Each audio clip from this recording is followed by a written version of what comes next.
Assalamualaikum warahmatullahi wabarakatuh. Alhamdulillah al-wahidil fardis samad, lam yalid wa lam yulad wa lam yakul lahu kufuwan ahad. Allahumma salli ala nabiyil hashimi Muhammadin wa ala alihi wa sallim taslima. Hujjatul Islam Al-Imam Al-Ghazali membagi tingkatan orang yang berpuasa menjadi 3: saumul umum, saumul khusus, dan saumul khususil khusus. Tingkatan yang pertama adalah saumul umum. Ini adalah puasa dalam arti yang mendasar, yang beliau gambarkan sebagai kaful batni wal farji an qada'i syahwati, menahan lapar dan dahaga serta dorongan seksual suami istri dari fajar hingga maghrib. Inilah model berpuasa yang dahulu kita kerjakan sewaktu kecil ketika orang tua kita mengajari kita tata cara berpuasa. Dari sudut pandang fikih, puasa seperti ini sah selama syarat dan rukun selama tidak melanggar batal-batal puasa. Namun demikian, ini adalah tingkatan puasa bagi para pemula. Seiring dengan perkembangan waktu, perjalanan waktu, tubuh kita semakin besar dan kuat, akal kita semakin mantap, semakin kokoh, kedewasaan kita juga semakin meningkat. Kita kemudian diajari oleh kedua orang tua kita dan guru-guru kita bahwa puasa itu bukan sekedar menahan urusan perut dan urusan kemaluan, tetapi puasa itu juga adalah menahan seluruh anggota tubuh kita dari perbuatan tercela.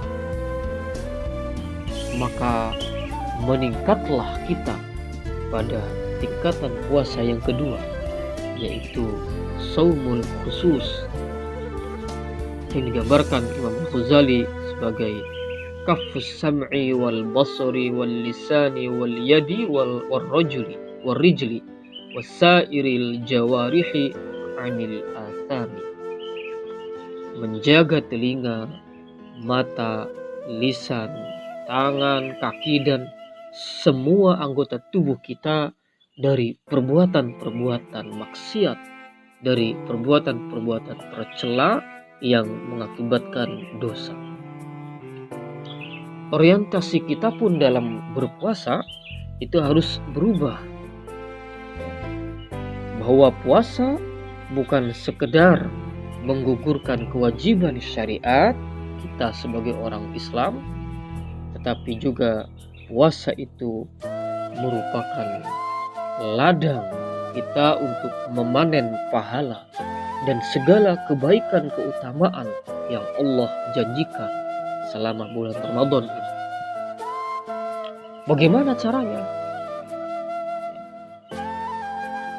Yang pertama, dengan cara meninggalkan perkara-perkara yang tidak disukai Allah, terlebih perkara-perkara yang memang jelas dilarang Allah, yang dalam kehidupan sehari-hari di luar Ramadan mungkin kita masih sering melanggarnya, seperti sombong, iri, dengki, zalim kepada orang lain, memakan hak orang lain,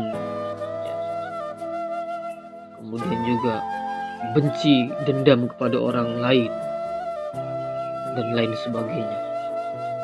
Penyakit-penyakit, perkara-perkara yang bersumber dari penyakit hati yang bersarang dalam diri kita. Rasulullah SAW bersabda, "Man lam yada' qaula zur wal 'amala bihi falaysa lillahi hajatun fi an yada'a ta'amahu wa syarabahu." Barang siapa yang tidak meninggalkan dusta dan malah mengerjakannya, maka Allah tidak butuh pada lapar dan haus yang dia tahan. Hadis riwayat Bukhari. Yang kedua,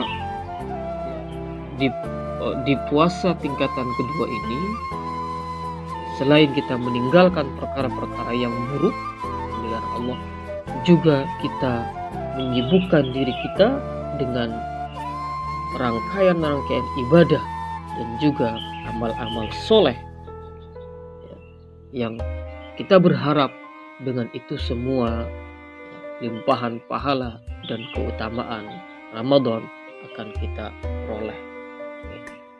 Sholatnya yang wajib maupun yang sunnah, termasuk sholat berjamaah, i'tikaf di masjid, membaca Al-Quran, qiyamul lail di sepertiga malam terakhir, kita kerjakan dengan sebanyak-banyaknya dan dengan penuh penghayatan. Amal-amal soleh yang terkait dengan ibadah terkait dengan kebaikan orang lain, seperti sedekah, infak, membantu orang lain yang sedang kesulitan, kita tingkatkan kuantitas. Mari, dua hal ini cara praktis kita tentang untuk bagaimana kita bisa melaksanakan ibadah Ramadan di level yang kedua. Inilah level yang seharusnya kita perjuangkan. Inilah level yang cocok dengan kita orang yang dewasa. Level yang ketiga dari orang yang berpuasa ini adalah saumu khususin khusus, yang digambarkan Imam Al-Ghazali dengan saumul qalbi anil himamid duniyati wal afkarid dunyawiyyati wa kafuhu amma siwallahi bil kulliyah. Pada tingkatan ini puasa dilakukan lahir dan batin. Secara lahir kita menahan lapar, dahaga dan dorongan seksual dari fajar sampai maghrib. Secara zahir kita menjaga diri kita dari perbuatan-perbuatan mungkar. Secara lahir kita juga menyibukkan diri kita dengan ibadah-ibadah dan amal soleh seperti yang tadi digambarkan di puasa tingkatan kedua. Dan secara batin kita menyibukkan diri dengan zikrullah. Tidak ada yang kita ingat, tidak ada yang kita sandarkan, tidak ada yang kita jadikan tempat bersandar dalam diri kita sehari-hari, sepanjang hari, siang dan malam. Tidak ada yang kita rindukan selain Allah Subhanahu wa taala. Kita tinggalkan segala perbuatan, aktivitas, kesibukan yang itu bisa melalaikan hati kita dari Allah. Cinta kita hanya kepada Allah. Kita mencintai sesuatu ataupun seseorang ataupun suatu pekerjaan pun itu adalah karena Allah. Selama bulan Ramadan seperti inilah kondisi batiniah orang yang berpuasa pada tingkatan yang ketiga ini. Apakah kita mampu? Semoga, dan harus kita berjuangkan. Semoga Allah Subhanahu wa taala mendorong kita, membantu kita untuk terus meningkatkan level puasa kita dari puasa umum ke puasa khusus. Dan kalaupun sudah berada di tingkatan puasa khusus, semoga Allah terus mengangkat kita supaya mampu menembus pada tingkatan puasa khususil khusus. Puasa seperti halnya para aulia Allah, orang-orang soleh dan para siddiqin. Wallahul muwaffiq ila aqwamit thoriq. Wassalamualaikum warahmatullahi wabarakatuh.